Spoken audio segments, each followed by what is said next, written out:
परमेश्वर, हम आपका दिल से धन्यवाद करते हैं एक एक उपकार जो आपने हम पर किए हैं और जो सब लोगों पर आप करते रहते हैं, हम आपका धन्यवाद करते हैं। आपका प्रेम अनुग्रह जो हमारे लिए अनकंडीशनली आपने रखा है, ताकि प्रभु हम आपको महिमा दे सकें, आपका धन्यवाद कर सकें।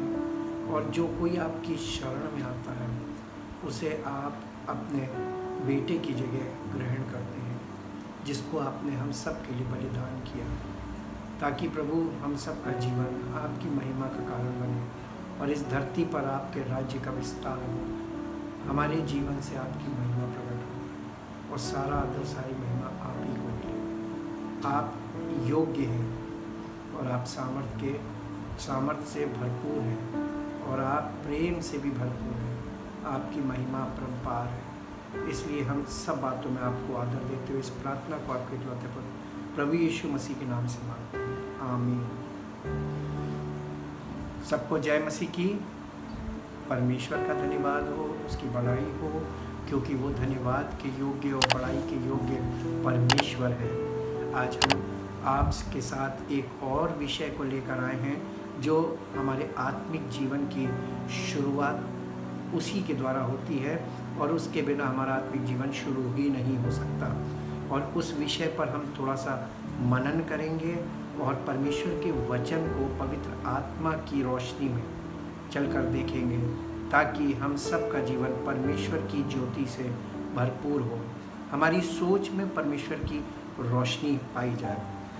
एक शब्द है रिपेंट, जिसको हम पश्चाताप भी कहते हैं या पछताना कहते हैं। Repent means to feel and show that you are sorry about something bad that you have done.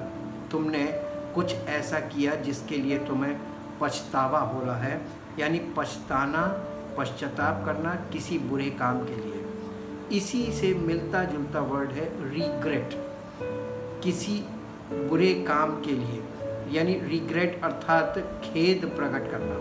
लेकिन बाइबल के अनुसार रिपेंट का अर्थ ये नहीं है। According to the Bible, repent means the repentance, इसको ग्रीक में बोलते हैं metanoia, called for throughout the Bible is a summons to a personal, absolute and ultimate unconditional surrender to God as sovereign. Though it includes sorrow and regret, it is more than that. यानी इन सब चीज़ों से बढ़कर है ये, more than that. In repenting, one makes a complete change of direction, 180 degree turn toward God.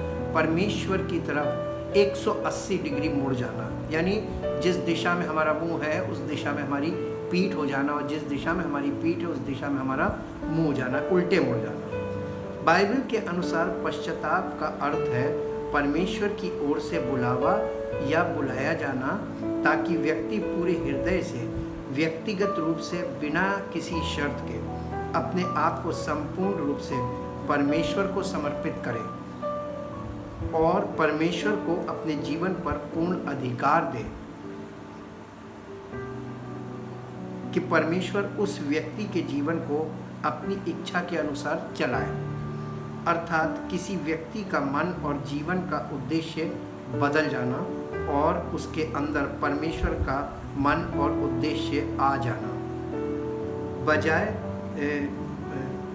हाँ, इसे हम इस प्रकार समझ सकते हैं, यदि हम एक रोबोट बनाएं और जिस उद्देश्य के लिए उसे बनाया गया है वो रोबोट वैसा ना करे, बल्कि अपने आप कुछ करने लगे, यानी उसका फंक्शन डिसऑर्डर हो जाए, वो काम ना करे जो जिसके लिए हमने उसे प्रोग्राम किया है, बल्कि वो उल्टे सीधे अपने हिसाब से ऑपरेट होने लगे, तो बनाने वाले के अनुसार दिए जा रहे कमांड का पालन ना करे, तो उसके प्रोग्राम में गड़बड़ी है, यानी उसका माइंड उस कमांड को, उन बातों को, उस निर्देशों को एक्सेप्ट नहीं कर रहा है और उसके अनुसार कार्य नहीं कर रहा है।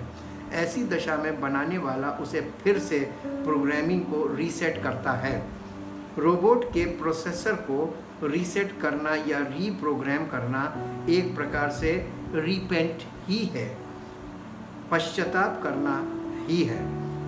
जब मनुष्य, जिसे परमेश्वर ने जिस उद्देश्य से बनाया है, जब मनुष्य के जीवन से परमेश्वर की इच्छा पूरी ना हो, बल्कि मनुष्य अपनी इच्छा से जीवन जीने लगे और अपने जीवन में अपनी इच्छा पूरी करने लगे, तो ऐसा करने के कारण मनुष्य परमेश्वर की इच्छा के विरोध में काम करके परमेश्वर का विरोधी बन जाता है। इसलिए नई वाचा के अनुसार परमेश्वर प्रत्येक मनुष्य को अवसर देकर आज्ञा भी देता है कि प्रत्येक मनुष्य व्यक्तिगत रूप से अपने जीवन को परमेश्वर को सरेंडर कर दे, ताकि हमारा जीवन जो हम अपनी इच्छा में जी कर नष्ट कर रहे हैं वो नष्ट ना हो, बल्कि परमेश्वर हमारे जीवन को फिर से नया बना दे। परमेश्वर अपनी पवित्र आत्मा के द्वारा हमारे मन को नया करके हमारे जीवन व चरित्र व आचरण सब नया करता है। लेकिन ये तभी संभव है जब हम परमेश्वर के वचन पर मन लगाते हैं। परमेश्वर ज़बरदस्ती नहीं करता, अर्थात हमारी इच्छा के बिना या हमारी अनुमति के बिना हमारे जीवन में कुछ भी नहीं करता है।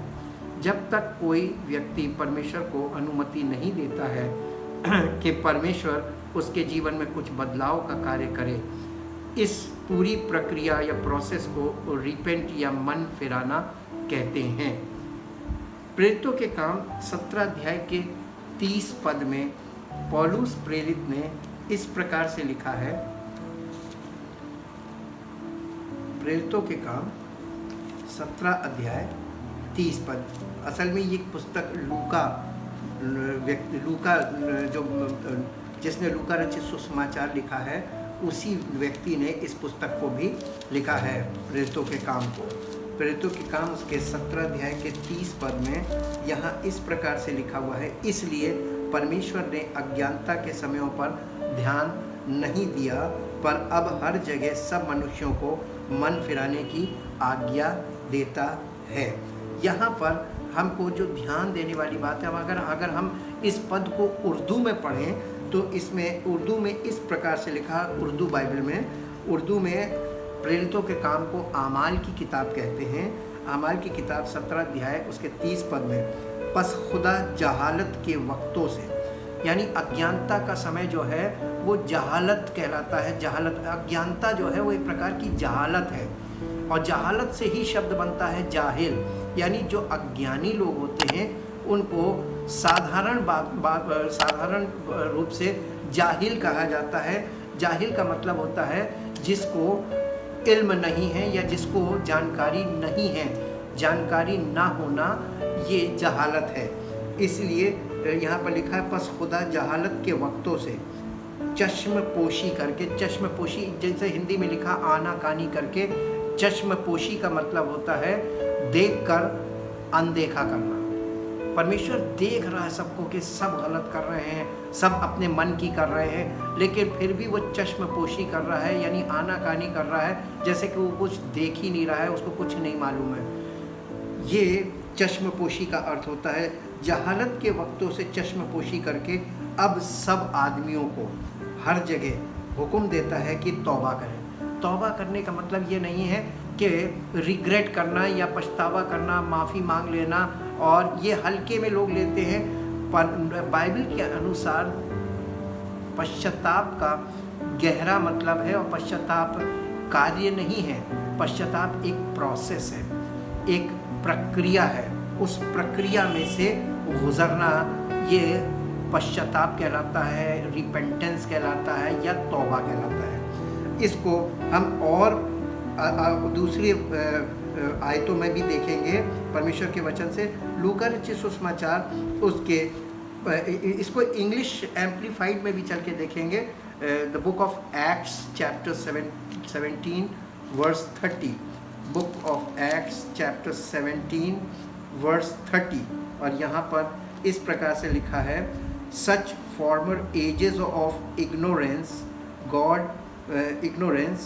God, it is true, ignored and allowed to pass unnoticed, but now he charges all people everywhere to repent. to change their minds for the better and heartily to amend their ways with abhorrence of their past sins. अपने पिछले पापों से छुटकारा पाने के लिए अपने मन को फिराएं, अपने माइंड को चेंज करें, परमेश्वर की इच्छा के अनुसार उसकी बातों को ग्रहण करके उसकी आज्ञा मानकर। ये इसका इंग्लिश में भी मीनिंग निकलता है। इसी को हम लूका रचित सुसमाचार उसके 5 अध्याय के 32 पद में देखेंगे। लूका रचित सुसमाचार 5 अध्याय और उसका 32 पद यहाँ पर इस प्रकार से लिखा हुआ है।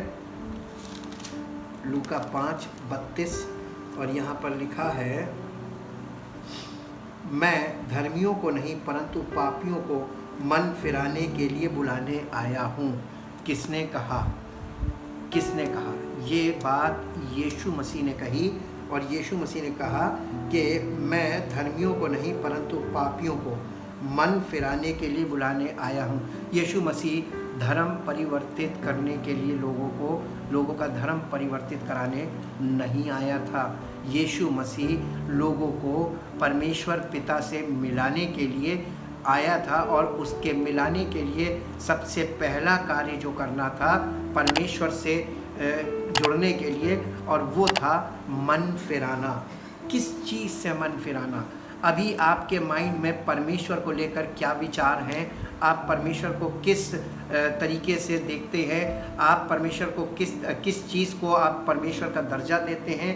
आपके जहन में, आपके माइंड में परमेश्वर कौन है और कैसा है, ये सब बातें, यानी about the image of God, about the likeness of God, जितने भी विचार इस संबंध में आपके माइंड में पाए जाते हैं फिजिकली, उसमें अमेंडमेंट की ज़रूरत है, यानी वहाँ बदलाव की ज़रूरत है, उसे करेक्ट करने की ज़रूरत है, ताकि आप परमेश्वर को, सच्चे परमेश्वर को सच्चाई के साथ जान सकें। और उसके लिए मन फिराने के अलावा कोई दूसरा रास्ता नहीं है। इसलिए इसको हम इंग्लिश एम्प्लीफाइड में देखेंगे। The book of Luke chapter 5 verse 32। The book of Luke, the gospel of Luke chapter 5 verse 32 in English amplified version. यहाँ पर लिखा हुआ है in English, I have not come to arouse and invite and call the righteous, but the erring ones. Erring ones का मतलब है जो निशाने से चूक रहे हैं, जो परमेश्वर को पहचानने से, उसको जानने में चूक हो रही, जिनसे एरर हो रहा है। एरर का मतलब त्रुटि कर रहे हैं। Erring ones, those not free from sin to repentance, to change their minds for the better and heartily to amend their ways with abhorrence of their past sin. वो अपने पिछले पापों से छुटकारा नहीं पा रहे हैं, इसलिए वो परमेश्वर को नहीं समझ पा रहे हैं, उसकी बातों को नहीं समझ पा रहे हैं, जान नहीं पा रहे हैं, और इसीलिए वो उन बातों को एक्सेप्ट नहीं कर पा रहे हैं, उनको मान नहीं पा रहे हैं। इसी के साथ साथ एक पद और देखेंगे जो आपको मिलेगा मरकुस रचित सुसमाचार उसका पहला अध्याय।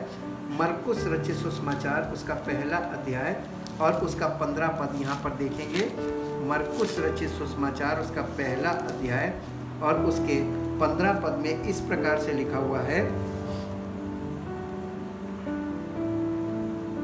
और 14 पद से पढ़ेंगे क्योंकि ये 20 से शुरू हो रहा है। यूहन्ना के पकड़वाए जाने के बाद यीशु ने गलील में आकर परमेश्वर के राज्य का सुसमाचार प्रचार किया और कहा, समय पूरा हुआ है और परमेश्वर का राज्य निकट आ गया है। मन फिराओ और सुसमाचार पर विश्वास करो। हमें अपने धर्म के काम जो हम कर रहे हैं, ये सोच करके ये हम परमेश्वर के लिए कर रहे हैं, उन कामों को छोड़कर उनसे मन फिराओ, वो मत करो और सुसमाचार पर विश्वास करो। सुसमाचार पे विश्वास करने का मतलब ये है कि अभी तक तुम जो एक्टिविटीज़ कर रहे थे, परमेश्वर के नाम पे जो काम कर रहे थे, यानी धर्म के काम जो तुम कर रहे थे, उनसे अपना मन हटा लो और सुसमाचार पर विश्वास करो। ये सीधा सीधा इसका अर्थ है, और ये अर्थ परमेश्वर को मालूम है कि हर व्यक्ति इस बात को एक्सेप्ट नहीं करेगा, कर ही नहीं सकता है। और चूंकि हर व्यक्ति नहीं एक्सेप्ट करेगा, इसीलिए परमेश्वर के वचन में ये लिखा हुआ है, पर जितनों ने उस पर विश्वास किया, उसको, उसके सुसमाचार को स्वीकार किया, परमेश्वर ने उन्हें पर अपनी संतान होने का अधिकार दे दिया है। इसी को हम the book of Mark chapter 1 verse 15 in English amplified version, यहाँ पर फिर पढ़ेंगे। And saying the appointed period of time is fulfilled, completed, and the kingdom of God is at hand.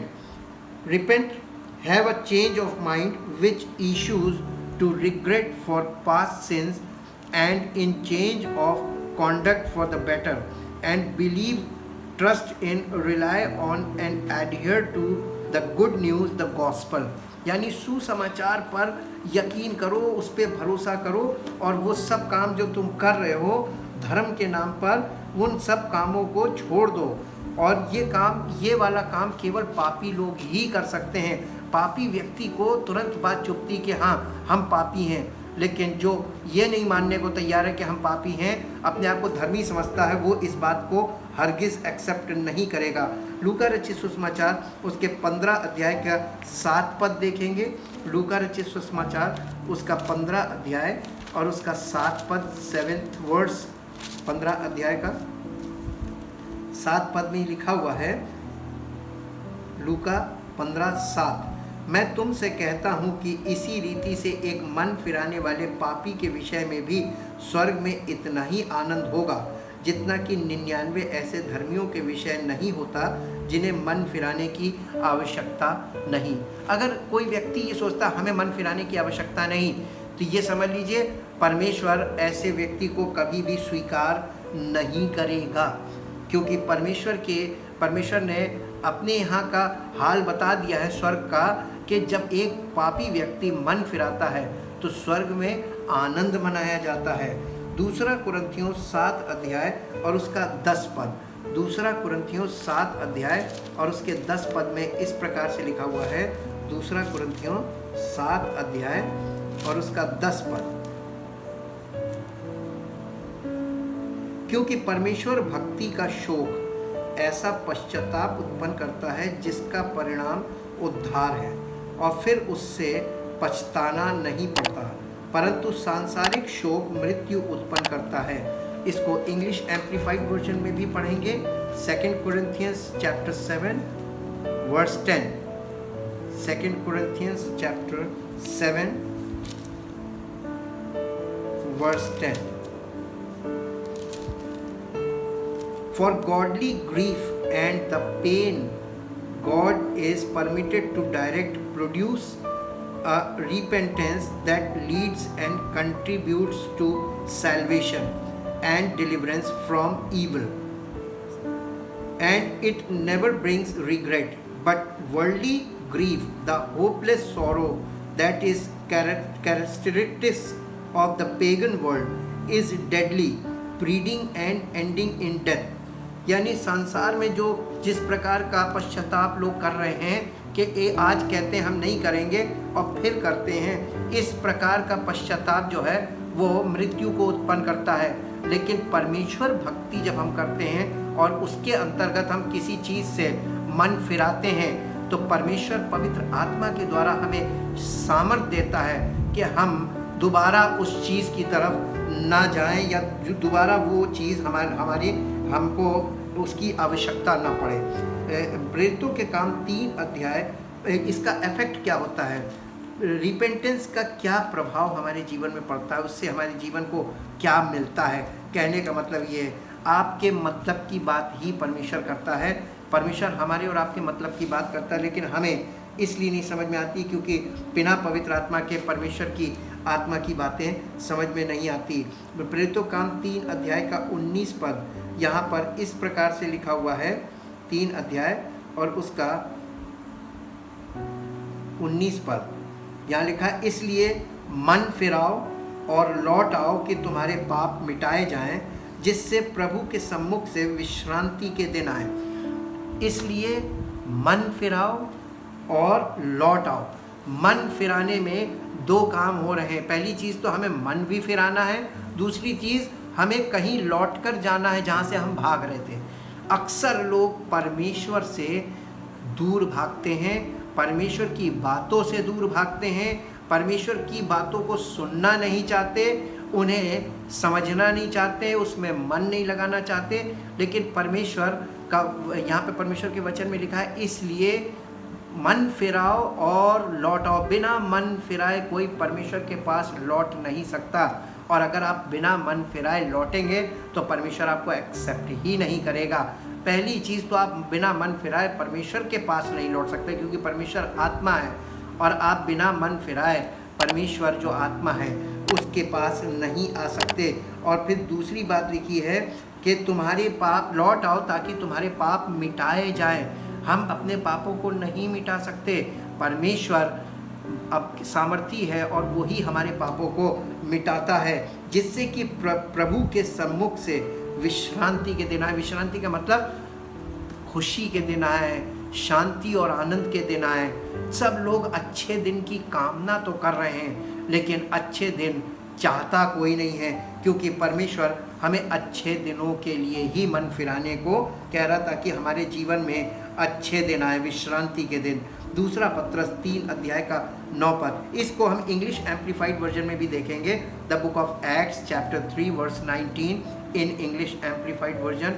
The book of Acts chapter 3 verse 19, यहाँ पर ऐसे लिखा हुआ है, so repent, change your mind and purpose, यानी अपने मन को और अपने जीवन के उद्देश्य को बदलो। ये है रिपेंटेंस का मतलब।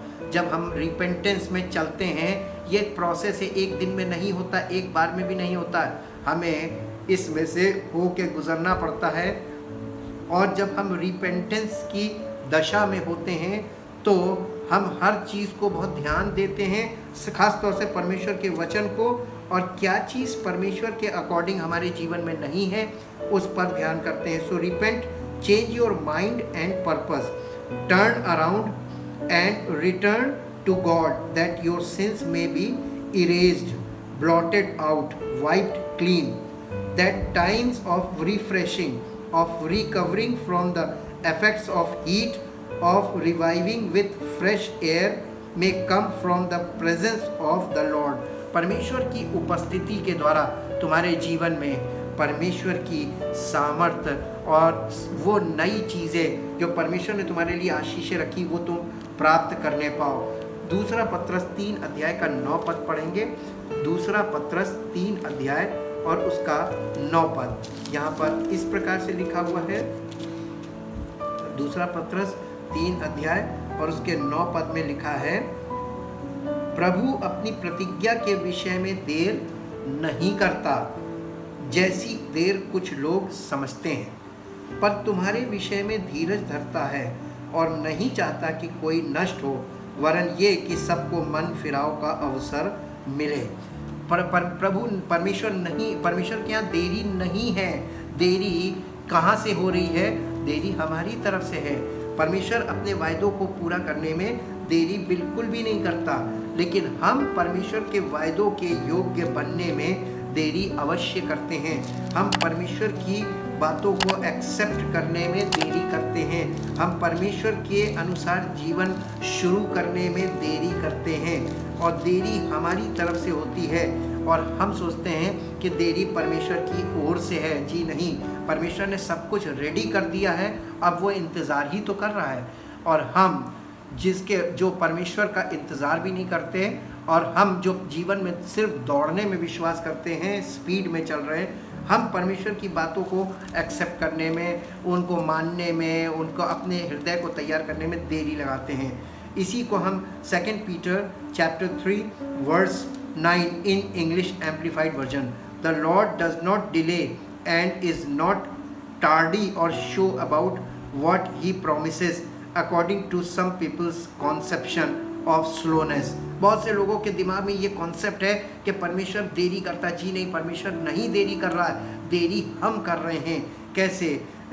But he is long suffering, extra ordinarily patient, यानी परमेश्वर तो इतना धीरज रखे युगों से युगों तक, धीरज ही तो रखे टुवर्ड यू, हमारे और आपके लिए धीरज रखे हुए, not desiring that any should perish but that all should turn to repentance, ताकि सबको मन फिराव का अवसर मिले।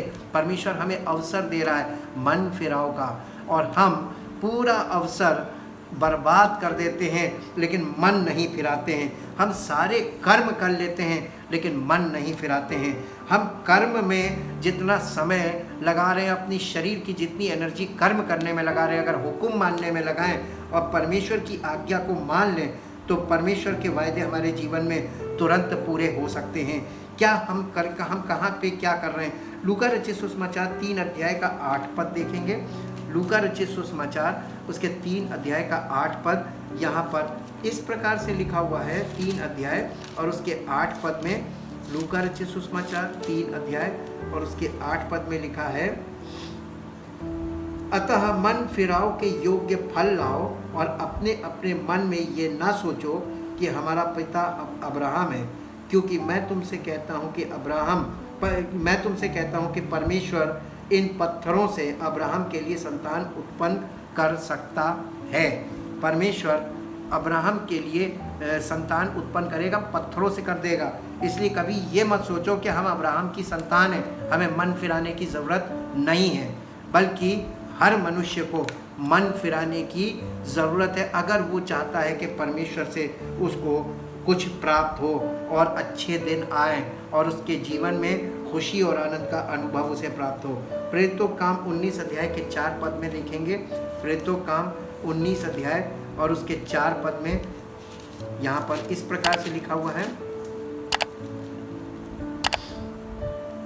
पौलुस ने कहा, यूहन्ना ने ये कहकर मन फिराव का बपतिस्मा दिया कि जो मेरे बाद आने वाला है उस पर, अर्थात यीशु पर विश्वास करना। पानी का बपतिस्मा सिर्फ मन फिराव का बपतिस्मा था, यानी कि अब हम मन फिराने के लिए तैयार हैं, इस बात का बपतिस्मा था।